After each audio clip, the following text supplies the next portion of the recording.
Hello, Silver Birch Express Online Book Club.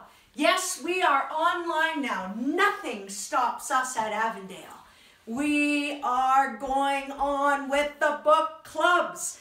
And this Express Club is so exciting.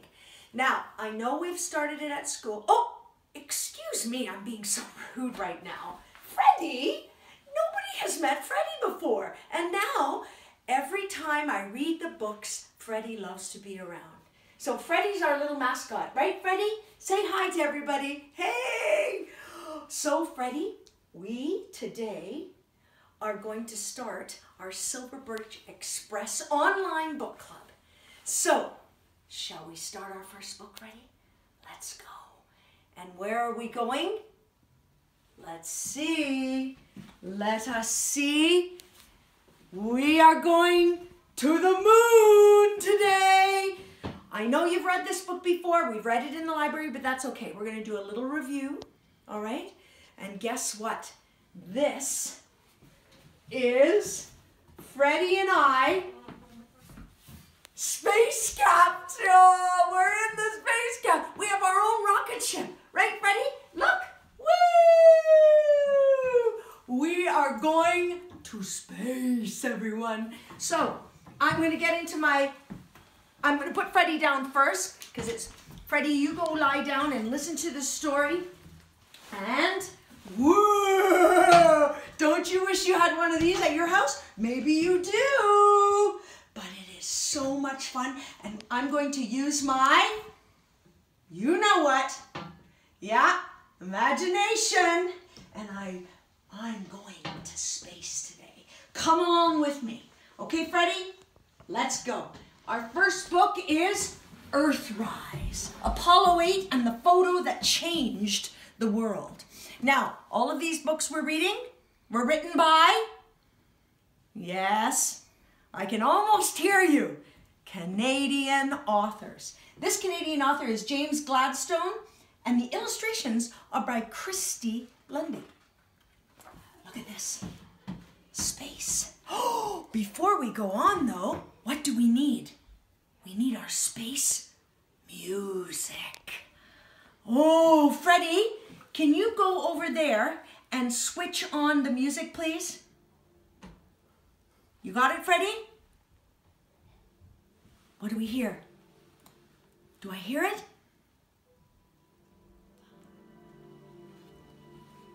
Now I'm in the mood. I'm in my capsule. I got my music. We got the book. Let's continue. 1968. It was a year of unrest. Many nations were at war. People around the world marched for peace, fairness, freedom. They struggled to find the best way to live together. Amid this conflict rose one shining moment, captured in a photograph, a picture that forever changed the way we saw ourselves and our world. The light was breaking through clear open skies. It was a perfect morning for a launch. The Saturn V rocket towered above the launch pad. The Apollo 8 spacecraft perched on top. 3 astronauts, Frank Bowman, Jim Lovell, Bill Anders, walked toward the mighty metal ship that would whisk them far into outer space, farther than anyone had gone before. The Apollo 8 crew was going to the moon.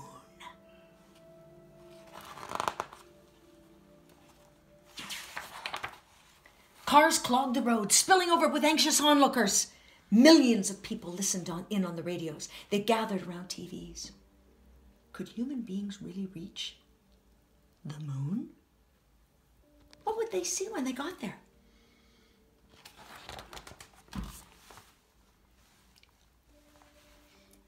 There was sound like thunder, rumble and roar. The crowd stood their ground while all the ground shook. The Saturn V engines had burst into life. We have liftoff!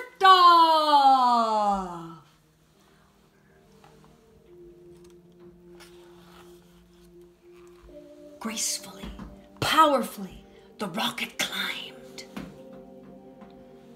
Out of sight, pushing Apollo 8 into Earth orbit, faster, higher. Far above the crystal blue.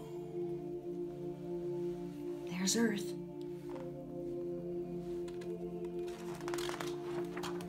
Soon, the time came to break free from Earth orbit. No one had ever done this before. The engine fired again, setting Apollo 8 on course for the moon. 4, 3, 2, light on, ignition, ignition. Mission Control watched the spacecraft's speed on their screens.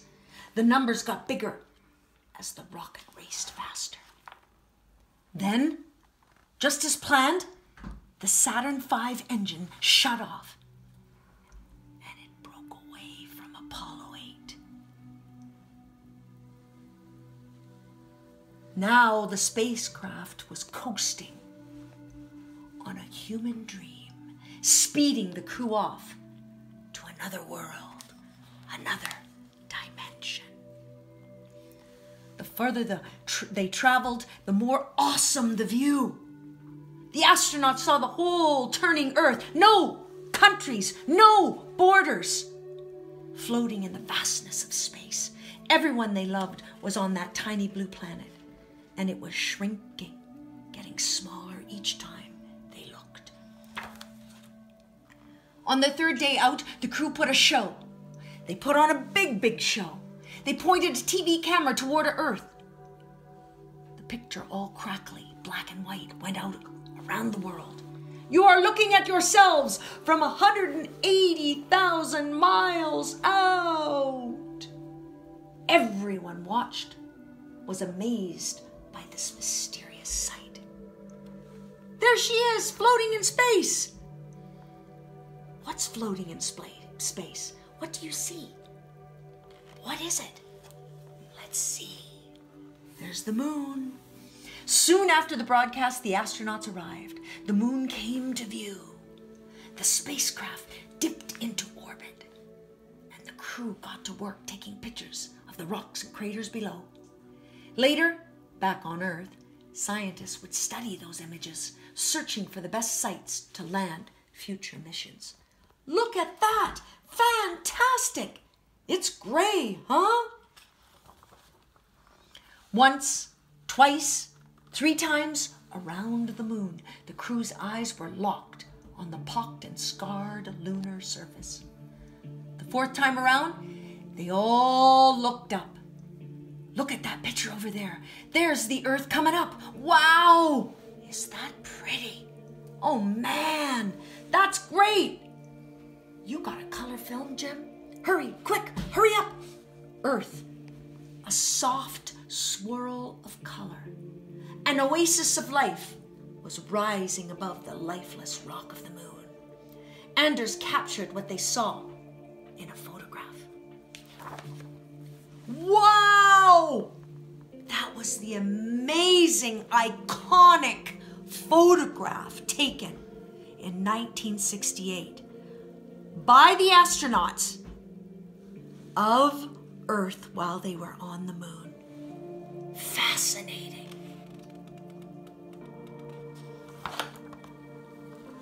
It was a picture of us all to be remembered for all time.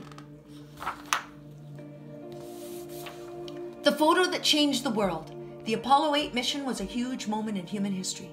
Astronauts Frank Borman, Jim Lovell, and Bill Anders were the first people ever to see the whole round Earth from space. The first people ever to fly the moon. And when the crew saw Earth rise above the moon, Frank Borman described it as the most beautiful, heart-catching sight of his life. The Earthwise photo captured that beauty for everyone back home who couldn't take that journey into space. But Earthwise showed us more. Earthwise helped us to see our world for what it is. A planet without borders, a home to all peoples, a life-sustaining wanderer through space. This new vision of our world was so powerful that it inspired the first Earth Day. which we still celebrate today. In a time when people still struggle to live together in peace, that picture of the rising Earth is as powerful now as it was back then in 1968. To the crew of Apollo 8, the Earthwise message was clear. Earth really is one world. What message does Earthwise send to you? Wow, a compelling look at the history of one of NASA's most iconic photographs. It's for any fan of Earth, the Earthrise. It was a picture of all of us, Earthrise. This picture was taken December 24th, 1968. Wow, guys, so exciting and historic. Something that everyone in this world should know. Since we live on this earth, this is a really important piece of information. Now, I'm going to do a double read today if you don't mind. What's really, really great about these videos is that you can stop at any time. You can play at any time. You can walk away from it, pause it, whatever you want. So if you think you need a pause right now, go and pause. But I'm going to continue on and read our next book, Counting on Katherine, because it too is about space. But this was about Apollo 8. This happened before this story. Both of these stories are nonfiction. This is Apollo 13. And this is about an amazing woman of color back, way, way back in the 1960s. Let's see. Counting on Katherine. This is Helene Becker. And the illustrations are by Dow Fumrock.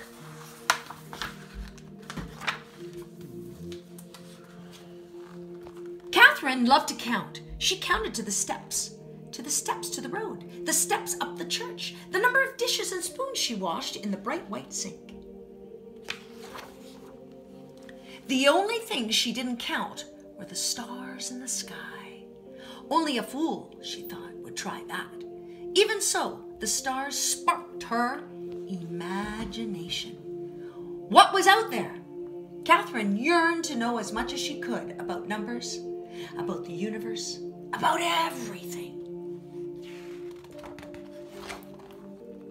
Katherine's boundless curiosity turned her into a star student. She was so bright, she skipped 3 whole grades.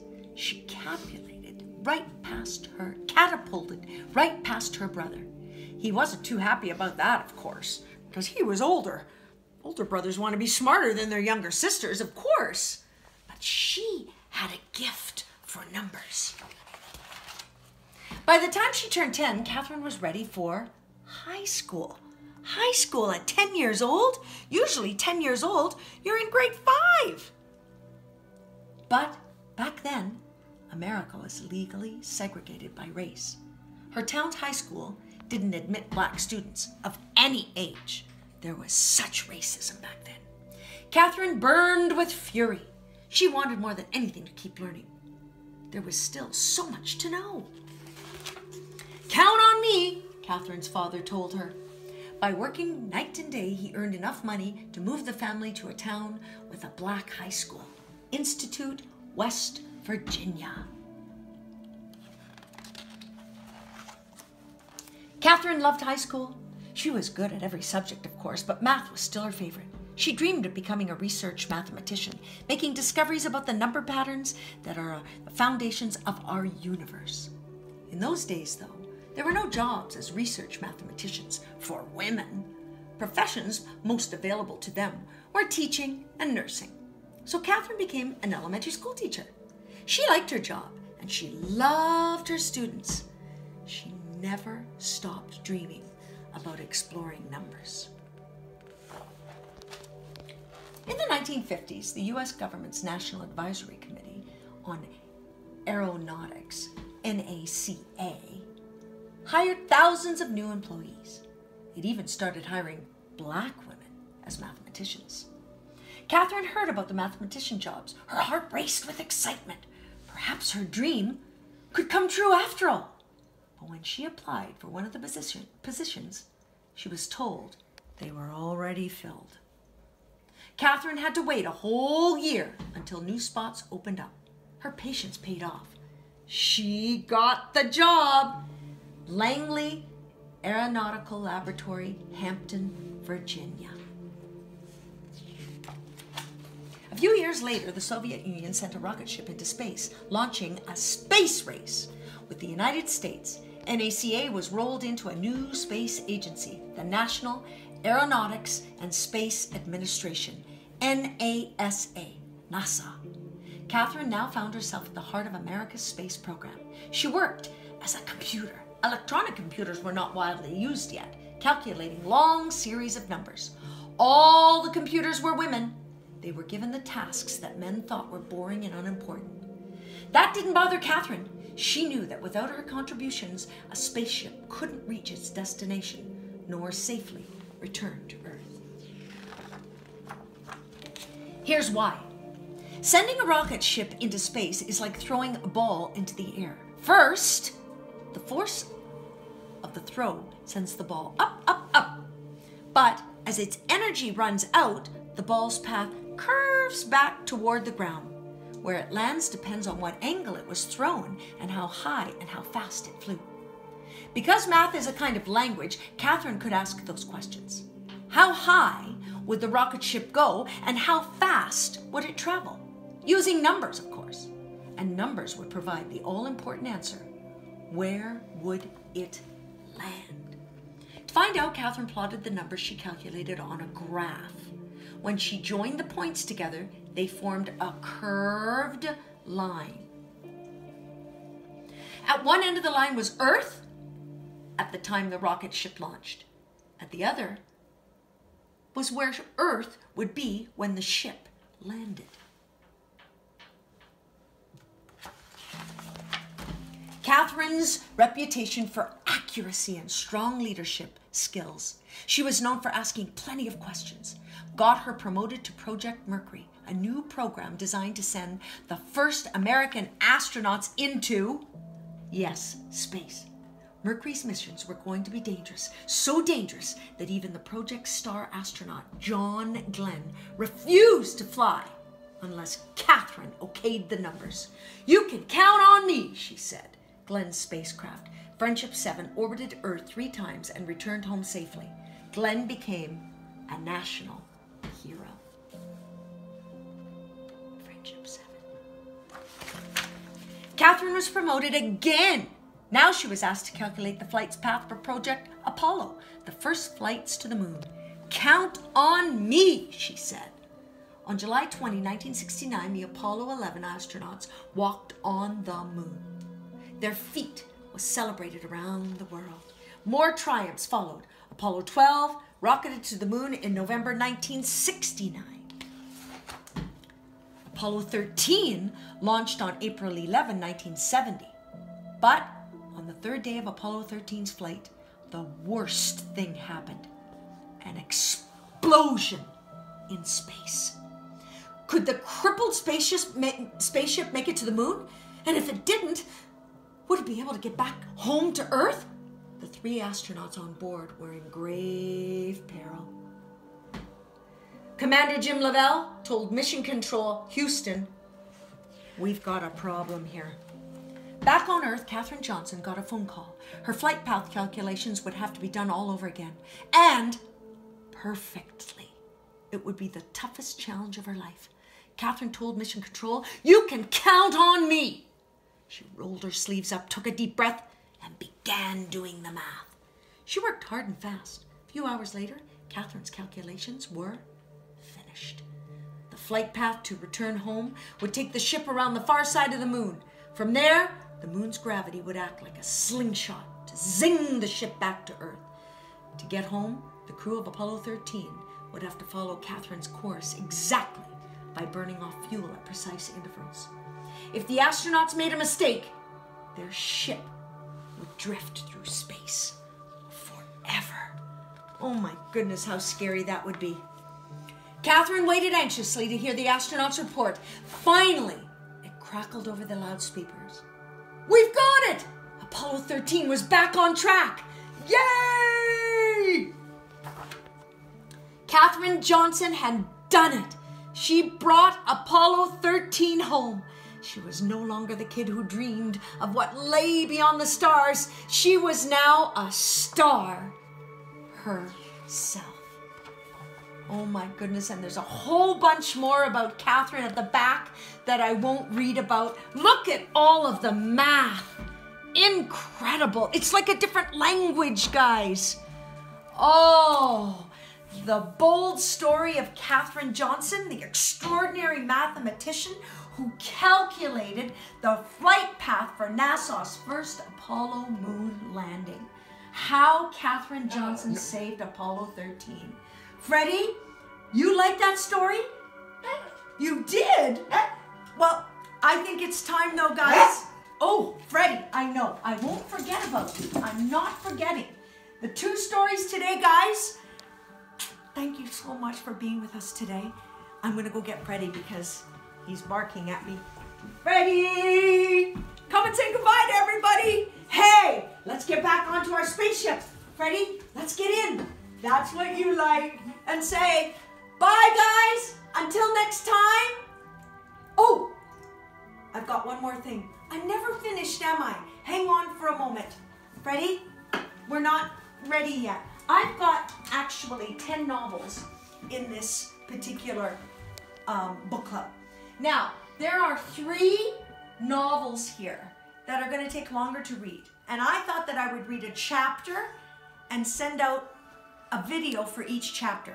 What I want to know from you is, which book of the 3 would you like me to read? Because I don't think I can read all 3 of them by June 1st, because June 1st is when we vote. So, come up close to Dragons in a Bag. Dragons in a Bag, when Jason is sent to spend the day with a mean old lady his mother calls Ma, he finds out she's not his grandmother, but she is a witch. She needs to help. She needs his help delivering baby dragons to a magical world where they'll be safe. There are 2 rules when it comes to the dragons. Don't let them out of the bag, and don't feed them anything sweet. Before he knows it, Jax and his friends, Vikram and Kavita, have broken both rules. Will Jax get the baby dragons delivered safe and sound, or will they be lost in Brooklyn forever? That's Dragons in a Bag. So if you like that one, you could vote for that one. The next one is Megabat. Daniel Misumi has just moved to a new house. It's big and old and far away from his friends and his life before, and it's haunted. Or is it? Megabat was just snapping on a papaya one day when he was stuffed in a box and shipped halfway across the world. Now he's living in an old house, far from home, feeling sorry for himself and accidentally scaring the people who live there. Daniel realizes it's not a ghost in his new house. It's a, bat, and he can talk, and he's actually kind of cute. Megabat realizes that not every human wants to whack him with a broom. This one shares his smoosh fruit. And add some buttermelon, juice boxes, a lightsaber, and a common enemy. And you've got a new friendship in the making.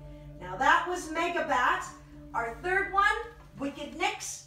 Wicked Nix starts out as the whimsical story of a woodland fairy who is up to no good, but has the best of intentions. He brings to mind Puck from A Midsummer Night's Dream. That's by Shakespeare, guys. He is wonderfully awful and charmingly mischievous. And for some reason, we know we won't be able to resist delighting in his misdoings, even as members of his enemy party, people. Nix himself narrates the story of his experience with a human intruder in the fairy's forest, describing the impish tactics and spiteful threats he uses while attempting to drive the tallish and tailish and oldish and baldish man away. The truth is, though, that Nix lacks in the wicked magic he professes to have, and he fears the fairy queen who has left him in charge of the forest. So the sort of tricks Nix uses to deceive the cottage dweller into believing he does possess charms never sit well with him. And we begin to see that Nix is not exactly like Puck. He dreams of glory and fames and overblow pride. But he has an empathetic heart of gold and a deep-seated fear that we cannot help but want to quell. Eventually, we learn that not only is Nix not foul, but that he may not be a fairy at all. So guys, dragons in a bag, Megabat, or Wicked Nix? Freddie, which one would you want? I don't know. They're all real good guys. Anyhow, Freddie and I are gonna bid adieu. A dude. Hey, dude. Anyway, for all the dudes out there, you know who you are. Thank you so much for joining me today. Until next time,